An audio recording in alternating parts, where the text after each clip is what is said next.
Well, I just usually change my passwords about every 30 days and, make sure I don't make them like anything such as where I live or my birthday. I have about 4 or 5 basic passwords, and I change them up from time to time and try to keep them fresh and so I can remember them.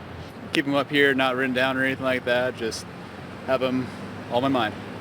Yeah, a lot of questions unanswered after Russian hackers stole more than 1 billion user IDs and passwords. Namely, who is at risk and what are they going to do with that stolen information? Joining me this morning with how to protect yourself is internet expert Dave Hacker. A lot of people watching this morning wondering if they're affected.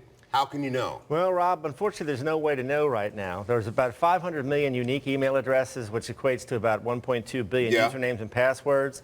Independent security experts have looked at this in addition to the company that originally discovered and said they're legit. Some of them are old. Right now, there's really no way to know if you've been affected by this, unfortunately. But you're at risk if you go on a website, you create a user ID, and you create a password, correct? Exactly. If you've used any website anywhere where you've ever had to log into it, Facebook, Twitter, anything, you are potentially at risk because of the type of attack they use. These guys hit over 420,000 websites, and they extracted user information from them. Is there something you should know before you create a username and a password? Well, that's a good question, Rob. Other than use a strong password, and I'll come back to that in a second. Generally speaking, one of the things people will do is they don't really think too much about this, and they'll go to any website that wants them to log in, and they'll throw their information out there.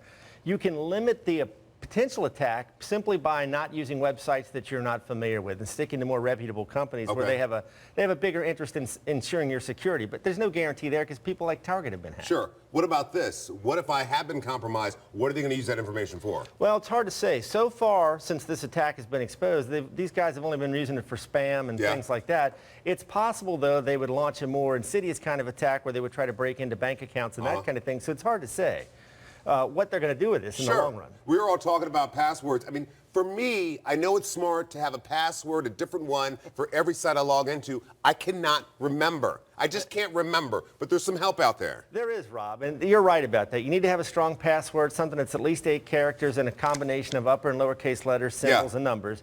I know that makes it hard. I know it's a pain. Sure. You should have a different username and password for every site. But what you can do if like you, Rob, you say that's too painful, there's software out there like password manager software you can download off the internet.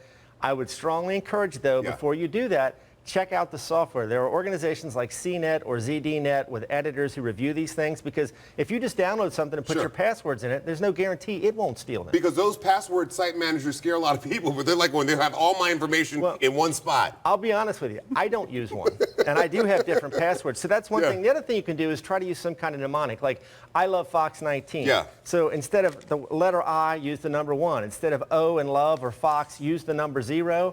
So you can come up with a word or phrase that you can remember. It's something that's meaningful to you, but it would be difficult to crack. It's not in a dictionary, and again, you would have a combination of letters and numbers.